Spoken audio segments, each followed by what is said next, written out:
ॐ श्री साईनाथाय नमः। ॐ श्री साईनाथाय नमः।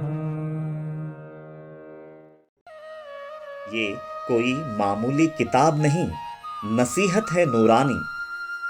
उन्हीं की आत्मकथा, उन्हीं की जुबानी। ओम साई राम।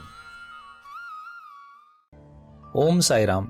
साई सच्चरित के 18वें और 19वें अध्याय में खाशाबा देशमुख की माताजी राधाबाई का जिक्र है, जो काफी बूढ़ी थी और उन्हें साईं बाबा से मंत्र दीक्षा लेने की बड़ी तीव्र इच्छा थी। उसी हेतु से उन्होंने निश्चय किया कि जब तक बाबा मुझे मंत्र नहीं देते तब तक मैं अन्न ग्रहण नहीं करूंगी, और वाकई ही वह माँ 3 दिन बिना अन्नपान के रही। उसी कारण उनकी बूढ़ी काया काफी क्षीण हुई। यह बात माधवराव देशपांडे को चिंताजनक लगी और उन्होंने राधाबाई की पूरी बात बाबा को बताई। तब बाबा ने राधाबाई को बुलाया, अपने सामने बिठाया और कहने लगे, माँ, तुम यूं खाना पीना छोड़कर अपने शरीर को तकलीफ क्यों दे रही हो? मैं आपका बेटा और आप मेरी माँ हो। मैं भी मेरे गुरु से मंत्र लेना चाहता था। मैंने भी मेरे गुरु की काफी सेवा की, उसके बावजूद उन्होंने भी कोई मंत्र न बताया। लेकिन मेरे गुरु ने मुझसे सिर्फ 2 रुपए मांगे और मैंने भी उसी क्षण वह 2 रुपए गुरु को अर्पण किए और मेरे गुरु प्रसन्न हुए। वह 2 रुपए मतलब लौकिक पैसे नहीं, बल्कि श्रद्धा और सबूरी है माँ। दोस्तों, ईश्वर प्राप्ति कोई आसान बात नहीं, उसका रास्ता काफी बिकट होता है। फिर बाबा ने केवल श्रद्धा सबूरी का मंत्र क्यों बताया और उससे ईश्वर प्राप्ति कैसे होती है, इस बात पर आज हम रोशनी डालेंगे। ओम साई राम। अनंत अपार जैसे गगन, तैसे बाबांचे चरित्र गहन, तयांचे ते यथार्थ आकलन, तया वीण कोण करी। ओम साईराम। श्री साई सच्चरित ग्रंथातील अध्याय 19 जो आहे, त्याच्यामध्ये आजीबाईंची एका वयोवृद्ध स्त्रीची कथा आहे। ती अशी की राधाबाई देशमुख नावाच्या एक वयोवृद्ध स्त्री असतात आणि त्यांची अशी इच्छा असते की बाबांकडनं अनुग्रह प्राप्त करून घ्यायचा, मंत्रदीक्षा घ्यायची, आणि त्याच्यासाठी ते 3 दिवस अन्न पाण्याविना राहायचं ठरवतात आणि तशा त्या राहतात, उपास चालू करतात। ही गोष्ट ज्यावेळेला माधवरावांना कळते त्यावेळेला ते असं ठरवतात की आजीबाईंचं वय लक्षात घेता मध्यस्थी करायलाच पाहिजे, आणि म्हणून ते बाबांना सांगतात आणि बाबांची आणि आजीबाईंची भेट घडवतात। तर आजीबाई त्यांची इच्छा व्यक्त करतात की मला काही करून तुम्ही मंत्रदीक्षा द्याच। तर त्या आजीबाईंची जी इच्छा असते ती लक्षात घेऊन बाबा त्यांना अनुग्रह देतात। पण बाबा स्वतःच्या गुरूंबद्दल, सद्गुरूंबद्दल एक कथा सांगतात। ती अशी आहे की ते त्या स्त्रीला सांगतात की मी स्वतः माझ्या गुरूंची भरपूर सेवा केली, अगदी थकलो, कारण का आता एवढी सेवा करून देखील मला कान मंत्र काही मिळेना, मला मंत्रदीक्षा काही मिळेना। शेवटी मला माझ्या सद्गुरूंनी सांगितलं की मंत्रदीक्षा वगैरे एवढा खटाटोप करण्यापेक्षा तू फक्त 2 रुपये मला दे। तर त्यावेळेला बाबा आजीबाईंना सांगतात की असं तू समजू नकोस की माझ्या गुरूंनी व्यावहारिक 2 रुपये माझ्याकडे मागितलेत। तर ते 2 रुपये असे होते, त्याचं नाव म्हणजे श्रद्धा आणि सबुरी।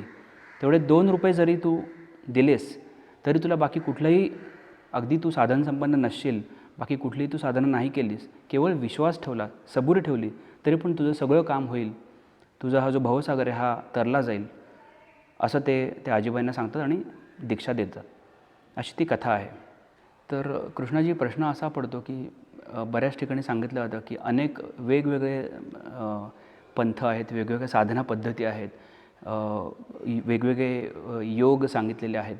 तर इतकं सगळं कठीण गोष्टी अध्यात्मामध्ये ईश्वरप्राप्ती करण्यासाठी सांगितलं असताना बाबा सांगतात की केवळ श्रद्धा आणि सबुरी ह्या 2 गोष्टींवर तुम्ही बाबांपर्यंत पोहोचू शकता। तर बाबा सांगतात म्हणजे ते नक्कीच खरं आहे, परंतु नुसतं ऐकून आम्हाला लक्षात येत नाही की श्रद्धा आणि सबुरी ह्या 2 रुपयांनी आम्ही परमार्थ कसा साधावा, ह्याच्यावर कृपया मार्गदर्शन करावं।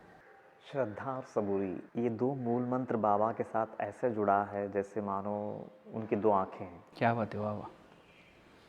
श्रद्धा और सबूरी के बगैर बाबा नहीं है और बाबा के बगैर श्रद्धा और सबूरी नहीं है।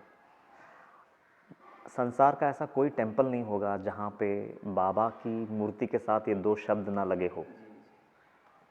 इतना अभिन्नता है वो दो शब्दों के साथ बाबा का, श्रद्धा और सबूरी। तो ये जो कहानी है राधाबाई देशमुख की, वो कोई लौकिक वांछा या फिर कोई लौकिक कामना लेकर के बाबा के दर पे नहीं आई है जी। वो एक आध्यात्मिक जिज्ञासु है सबसे पहले, क्योंकि वो नाम की दीक्षा लेने की भावना से आई थी वहाँ पे। मतलब सांसारिक कामना लेकर के आई हुई वो बुजुर्ग महिला नहीं है, बल्कि आध्यात्मिक जिज्ञासा लेकर के जो बाबा के दर पे पहुंची हैं वो शख्सियत है। तो वो क्लियर हो जाना चाहिए।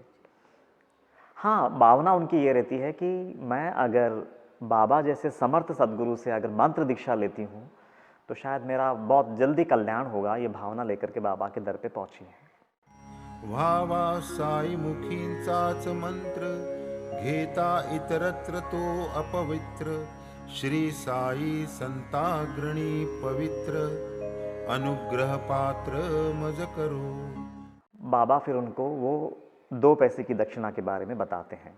वो है 2 रुपया। मतलब मेरे गुरु ने मुझसे, जब मैं उनकी सेवा कर करके जब मैं थक चुका था, मैं भी तुम्हारी ही तरह उनसे दीक्षा लेने की कामना रख करके ही वो सेवा करता था। पर मेरे गुरु ने मुझे मतलब मंत्र दीक्षा ना देते हुए उन्होंने भी मुझे वो 2 पैसे मांगे। वो व्यवहारिक पैसे नहीं थे, बल्कि वो श्रद्धा और सबूरी थी जो वो मुझसे मांगे, और मैंने दिया और उससे मेरा काम हो गया। ऐसा बाबा वो राधाबाई देशमुख को बोलते हैं। निष्ठा आणि सबुरी दोन, हेच ते पैसे नव्हते आन, म्याते तेव्हाच टाकिले देऊन, तेणे मज प्रसन्न गुरुमाय। तो वही 2 पैसे मैं तुमसे मांगता हूँ, बस वो श्रद्धा और सबूरी अगर तुम मुझे दे सको तो तुम्हारा काम निर्विघ्न तरीके से पूर्ण हो जाएगा। मतलब जी। अब देखिए, श्रद्धा और सबूरी है ना, अगर हम लोग इसको ये 2 शब्दों को, ये 2 अल्फाजों को अगर हम ध्यान से देखेंगे, चाहे वो ये दुनिया हो, चाहे वो दुनिया हो, चाहे ये सांसारिक दुनिया हो या फिर वो आध्यात्मिक जगत हो, दोनों ही में ये 2 शब्दों का बहुत महत्व है। अगर इस दुनिया में भी अगर मुझे कोई चीज हासिल करनी है तो एकनिष्ठ श्रद्धा चाहिए उसके ऊपर कि मुझे ये पाना है, मेरा ये गोल है, मुझे ये अचीव करना है, जिसको हम वन पॉइंटेडनेस कहेंगे, या पाने की जो एक गहन आस्था कहेंगे कि मुझे ये हासिल करनी है। तो वो है श्रद्धा। और सिर्फ कामना करने से नहीं होता इस दुनिया में भी, उसके साथ साथ सबूरी लगती है, मेहनत लगता है। कई बार शायद मैं फेल हो जाऊं, फिर से उठ के खड़ा रहना है, जद्दोजहद करना है, पेशेंस रखना है, सब्र रखना है और पसीना बहाना है। तो ये सारी चीज़ें मिलकर के सबूरी है। तो इस अधूरी दुनिया में भी श्रद्धा और सबूरी के बगैर नहीं चलता, तो फिर वो तो आध्यात्म जगत है, वहाँ श्रद्धा और सबूरी के बगैर कैसे चलेगा। तो फिर बाबा को वहाँ पे बोलना था कि अध्यात्म जगत में भी उन्नति चाहते हो तुम अपनी, तो मुझे वो 2 पैसे देना, वो है श्रद्धा और सबूरी। और है ना, इस चरित्र में जब वो 2 पैसे का वर्णन आता है 19वां अध्याय में, तो सबसे पहले सबूरी का वर्णन आता है, उसके बाद श्रद्धा पे जाता है। वो 4 ओवीज है, अभी मैं एक एक लूँगा तो बहुत ज़्यादा समय जाएगा। ओवी नंबर 53 टू 57 जहाँ पे सबूरी को डिफाइन किया गया है, बहुत प्यारे ओवीज हैं। मैं ज़रूर चाहूँगा कि लोग वो 4 ओवीज को बहुत ध्यान से पढ़ें। मतलब तो सब्र, बगैर श्रद्धा और सबूरी के हम अध्यात्म जगत में आगे नहीं बढ़ पाएंगे, ये बाबा का साफ कहना है। लेकिन जैसे कि मैंने बताया कि इसमें श्रद्धा पे पहुंचने से पहले सबूरी का वर्णन हुआ है। एक बात साफ होती है, हम लोग जो श्रद्धा को समझते हैं ना, शायद वो डुप्लीकेट श्रद्धा होती है, टू बी वेरी ऑनेस्ट। वो डुप्लीकेट इसलिए है कि उसमें न सब्र करने की ताकत होती है, ना वो निष्कामता होती है, ना वो सद्गुरु जो हमको आजमाने वाले हैं उसकी तैयारी होती है। काया वाचा मनादिकांची करी जो कुरवंडी सर्वांची अंती जो साधी गुरुकृपेची प्राप्ती तयाची निज श्रद्धा। हम लोग श्रद्धा इसलिए किए हुए हैं क्योंकि हमारा उन्होंने कोई काम किया है। मेरे मन के मुताबिक बाबा चल पाए हैं, तब जाकर के मेरी श्रद्धा बाबा के प्रति स्थिर हो चुकी है। कंडीशनल है, कंडीशनल, बेशर्त नहीं है। वो एक कंडीशनल श्रद्धा है, वो डुप्लीकेट श्रद्धा है, क्योंकि मेरे मन के हिसाब से मेरे बाबा ने कुछ काम किया है, तब जाकर के मैं बाबा बाबा कर रहा हूं। तो डुप्लीकेट श्रद्धा हुआ ना। Of course. लेकिन बाबा ना यहाँ पे है ना वो श्रद्धा की बात नहीं कर रहे हैं। बाबा अनन्य श्रद्धा की बात कर रहे हैं, और वो अनन्यता सबूरी से गुजरे बगैर आ ही नहीं सकती है। श्रद्धा ने, अगर आप मेरे को पूछेंगे कि भाई आप कैसा डिफाइन करेंगे श्रद्धा को, तो मैं सिर्फ एक अल्फाज में मतलब मैं श्रद्धा को डिफाइन करूंगा। किसी और दर से, किसी और दरबार से मुझे अगर स्वर्ग भी मिलता हो तो मुझे वहां जाना नहीं है, और तुम्हारे दर से, बाबा आपके दर से मुझे पल पल नरक ही क्यों ना मिले, लेकिन आपका दामन छोड़ना नहीं है। वाह, क्या बात है, वाह। मैं इसको श्रद्धा बोलूंगा। अगर आप मुझे बोलेंगे डेफिनेशन क्या है श्रद्धा का, तो ये है। तो जिस दिन इस अवस्था पे मेरी चेतना पहुंच जाती है कि मैं श्रद्धावान हो गया, मैंने पहला पैसा दिया,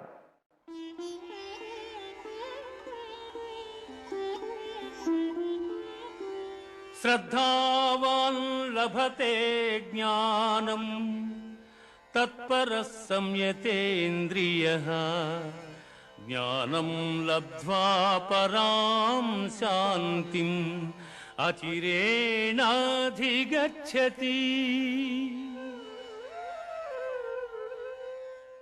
तो भटकने का चांस ही नहीं ना। किसी और दरबार से, किसी और दर से मुझे अगर स्वर्ग की प्राप्ति भी होती हो तो मुझे वो दर पे जाना नहीं है, और मेरे सदगुरु के दर से मुझे पल पल नरक भी मिलता हो तो आपका दामन छोड़ना नहीं है। तो वो है रियल श्रद्धा का डेफिनेशन। तो वो आस्था तक, वो श्रद्धा तक पहुंचने के लिए न जाने कितनी सबूरी रखनी होगी, तो न जाने कितने इम्तहानों का, आजमाइशों का, तकलीफों का, विघ्न बाधाओं का मंजर से गुजरना होगा, तब जाकर के वो श्रद्धा जो डुप्लीकेट थी वो ओरिजिनल में कन्वर्ट हो जाएगी। चालू जाता कथिल्या वाटे आरंभी आरंभी गोड वाटे पुढे ऐसे पसरितील सराटे काटेच काटे चोहीकडे परी हे ऐसे जेथे वाटे तेथेच श्रद्धा धरा नेटे कसोटीच ही प्रत्यक्ष संकटे तेणेच पैठे दृढ श्रद्धा। क्योंकि हकीकत में श्रद्धा और सबूरी दिखने के लिए दो अलग अलग शब्द दिख रहे हैं, लेकिन वो एक ही सिक्के के दो पहलू हैं। बहुत खूब, बहुत खूब, सुंदर। श्रद्धा अगर गहरी उतरती जाएगी तो ऑटोमेटिकली उसमें से सबूरी है, तब जाकर के वो श्रद्धा गहरी हो रही है। वो दो अलग चीजें नहीं है। और अगर सबूरी है गहरा, इसका मतलब श्रद्धा है। वो एक दूसरे के कॉम्प्लीमेंट्री है, सहायक है, वो दो अलग चीजें नहीं हैं। तो ये जब तक साफ नहीं होता है, और हकीकत में ये इंसानों में वो श्रद्धा और सबूरी की परिपक्वता के लिए ही बाकी सारी साधनाएं हैं, बाकी सारे योग हैं।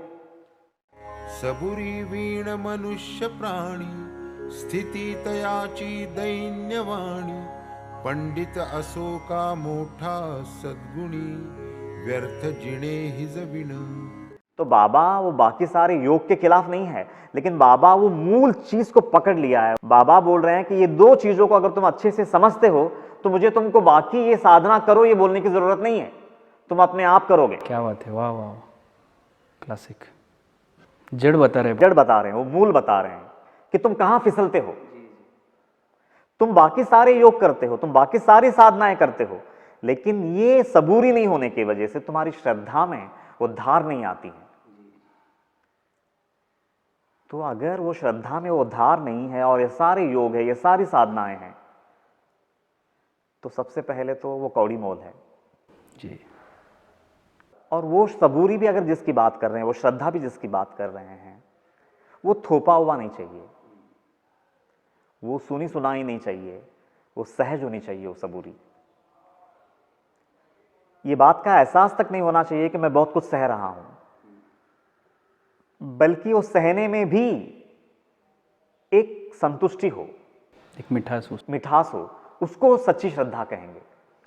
जो रोते धोते हुए सहन कर रहा है वो कैसी सबूरी है।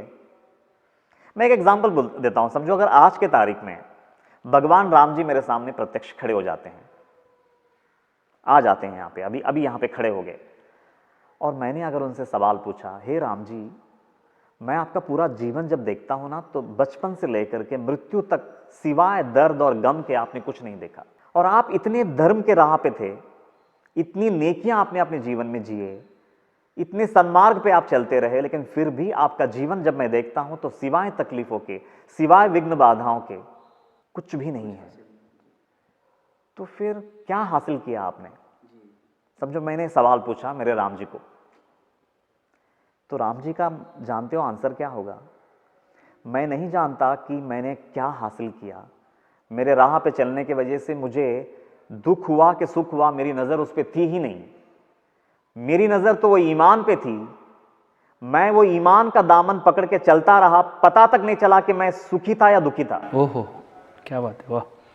मुझे मेरी ईमान से इतनी मोहब्बत थी, वो राह से इतनी मोहब्बत थी कि बस मैं वैसा ही चलता गया। उसके सिवा और किसी तरीके से कैसे चला जाता है मैं नहीं जानता। क्या बात है, वाह। वो धर्म से, वो ईमान से इतनी मोहब्बत थी, वो राह से इतनी मोहब्बत थी कि बस एक इंसान होने के नाते वैसे ही चल सकता था, तो मैं चल गया। बाकी उसके बदले में मुझे स्वर्ग मिला या नर्क मिला, वो आप लोग मतलब डिसाइड कीजिए। मुझे, मेरा वो डिपार्टमेंट नहीं है, मेरी नजर उधर जाती ही नहीं। जिस दिन हम भी वो बात बोल सकें, उस दिन हमने वो सबूरी को जहर के बदले अमृत बना दिया। वाह। तो वो है सबूरी, सच्ची सबूरी। वो है सच्ची श्रद्धा, ईमान के प्रति, धर्म के प्रति, गुरु के प्रति, अध्यात्म के प्रति। तो दिखने के लिए ये दो अलग अलग अल्फाज दिख रहे हैं, अलग अलग शब्द दिख रहे हैं, लेकिन वो एक दूसरे में समाहित है, एक के दम पे दूसरा है। सबुरी सद्गुणांची खाणी, सद्विचार रायाची हे राणी, निष्ठा आणि ही सख्या बहिणी, जीव प्राण दोघींसी। हकीकत में हमारा श्रद्धा डावाडोल कब होता है, आप मुझे बताइए ना। जब हमारे अंदर में सकामता हो। जी। हमारी श्रद्धा और सबूरी कब डोल जाते हैं मालूम है? दो कारण है उसका। एक तो सबसे पहले तो मुझे जो चाहिए वो मुझे यहां से नहीं मिल रहा है, तो वहां मेरी श्रद्धा डोलने की संभावना बढ़ जाती है कि बाबा आजकल मेरा कुछ काम नहीं कर रहे हैं, चलो एक बार बालाजी जाके आते हैं, चलो एक बार गिरनार जाके आते हैं, चलो एक बार वहां जाके आते हैं, यहां जाके आते हैं। क्यों मालूम है? क्योंकि मैंने जो चाहा वो मुझे मिला नहीं। और दूसरा रीजन होता है श्रद्धा डोलने का कि जल्दी नहीं कर रहे हैं वो, मुझे जो चाहिए वो जल्दी नहीं मिल रहा है, मैं रुक नहीं सकता, सूक्ष्म है ये। मैं थम नहीं सकता, मैं वेट नहीं कर सकता। बस ये दो चीज़ों की वजह से मेरी श्रद्धा डोल जाती है, मेरी सबूरी डोल जाती है। इसीलिए मैंने कहा कि श्रद्धा का डेफिनेशन अगर कोई है तो सिर्फ एक ही उसका डेफिनेशन हो सकता है कि मुझे किसी और दर से स्वर्ग भी मिलता जाए, तब भी मुझे वो दरबार में कदम नहीं रखना है। और तेरे दर से बाबा अगर पल पल नरक भी मिलता हो तो आपका दामन छोड़ना नहीं। ये एक शब्द में मैं ऐसा कहूंगा कि पूरा श्रद्धा और सबूरी दोनों। वाह, क्या बात है। सबूरी के बारे में मतलब कबीर जी एक बात बोलते हैं, धीरे धीरे रे मना, धीरे धीरे रे मना, धीरे सब कुछ होए। जल्दबाजी से कुछ नहीं होता। धीरे धीरे रे मना, धीरे सब कुछ होए, माली सींचे 100 घड़ा, ऋतु आए फल होए। आहा। मतलब पुरुषार्थ तो करनी ही है, जो सदगुरु ने साधनाएं बताई हैं वो तो निभानी ही है, लेकिन जल्दबाजी भी नहीं करना, क्योंकि ऋतु आने पे ही फल हाथ लगती है। So we have to wait for that. मतलब सब्र भी उतना ही जरूरी है जितना पुरुषार्थ है। आज हमने पानी सींचा पौधे में कि वेरी नेक्स्ट डे जाड़ नहीं बनता, मतलब वक्त लगता है उसके फल हाथ लगने के लिए।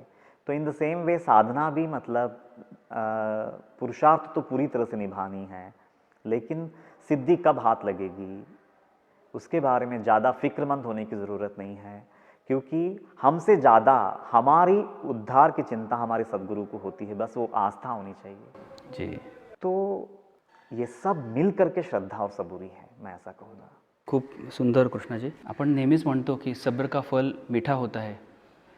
या हिंदी वाक्याचं समजा मराठीत भाषांतर करायचं झालं तर असं करावं असं वाटतं की सबुरीचं फळ हे गोड असतं नाही तर गोड होतं. कारण सुरुवातीला कुठलंच फळ गोड नसतं, ते पहिले आयदर आंबट किंवा कडसर असतं.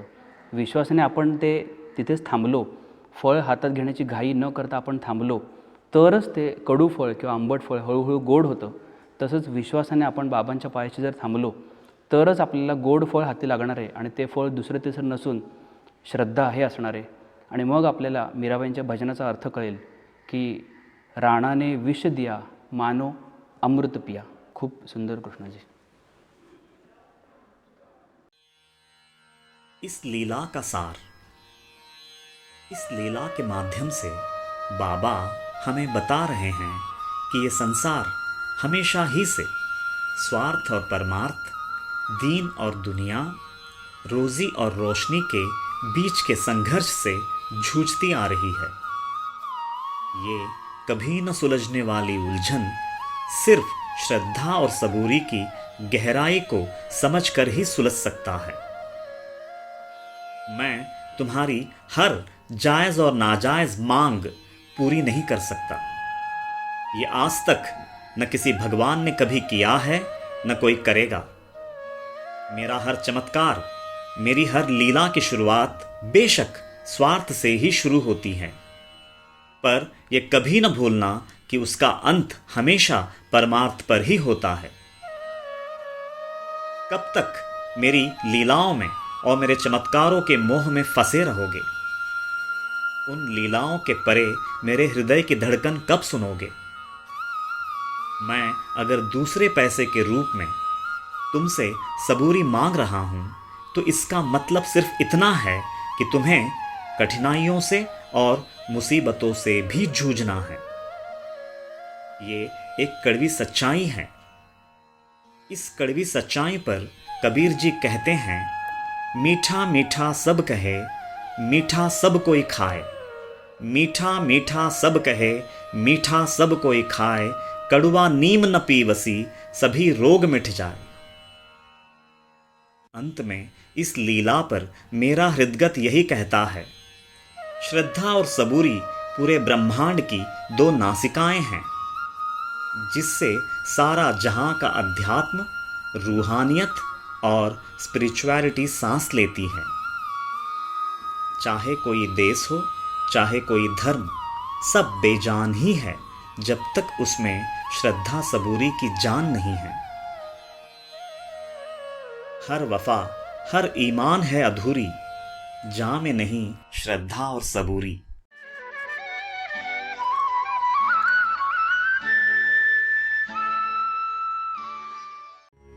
साई मुख वचन लाल से, भक्त जन होऊनी पिसे.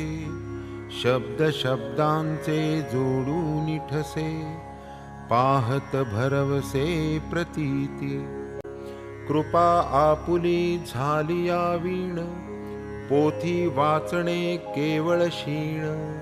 समजणे तो त्याहून कठीण, बाबा मी निक्षून सांगतो. श्री सद्गुरु साईनाथार्पणमस्तु. शुभं भवतु.